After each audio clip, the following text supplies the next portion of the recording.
Dorothy Wang and Zhiming Yang served as delightful and steadfast interlocutors for this project. Dylan Werner Christ provided exemplary support with research, as did Derek Gottlieb with indexing. As always, Teemu Ruskola was consistently present to think, support, cajole, and edit. The late Muriel Diamond's intellectual vision, as embodied in the journal she helped to found, Studies in Gender and Sexuality, Psychoanalysis, Cultural Studies, Treatment, Research, has been an invaluable source of inspiration for us across theoretical and clinical domains. An earlier version of Chapter 2 appeared in Studies in Gender and Sexuality, and an earlier version of Chapter 1 appeared in Psychoanalytic Dialogues. We're grateful to these journals for providing an early home for our work. At an important juncture in the writing of the last half of this project, Danielle Allen facilitated an excellent reading group at the Institute for Advanced Study in 2013 on what eventually became Part 2, and the final couple chapters exploring the topic of racial dissociation.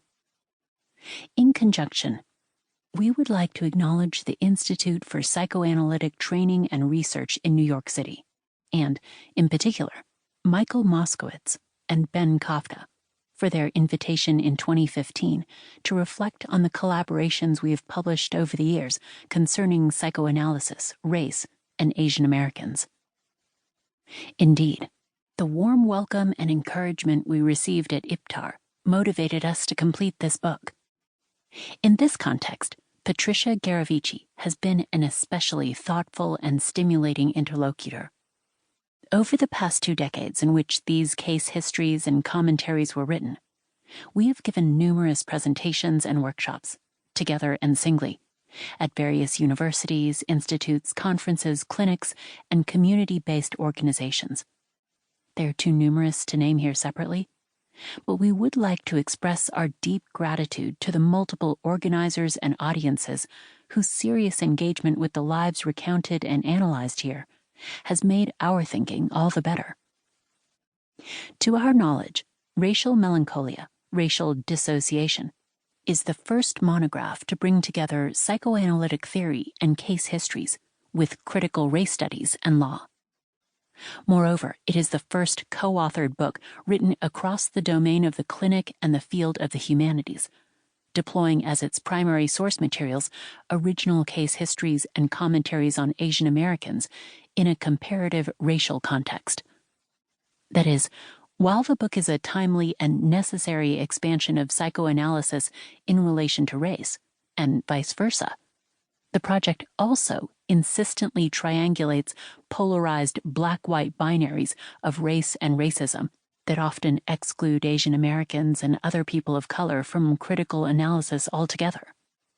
Most of all, then, we would like to thank our students and patients for sharing with us their invaluable experiences and their courageous admissions of vulnerability, which are at the heart of this book, and without which the project would simply not exist. We have been careful to disguise their identities. We have changed names, family backgrounds, hometowns, majors, and schools for the people described and discussed here. When at all possible, consent was received from those students and patients we were able to contact. Nonetheless, each case study incorporates aspects of not only one particular student or patient, but also at times other students and patients who share similar experiences and dilemmas.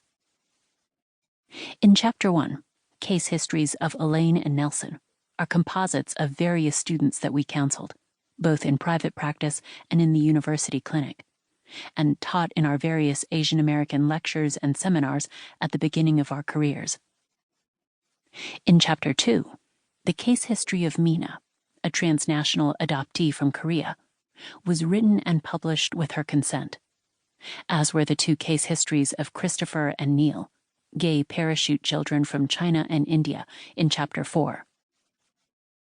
The case histories on Yuna and Jung, 2 other parachute children from Korea and China, composing Chapter 3, are masked descriptions. Both Yuna and Jung were treated in university settings for brief periods.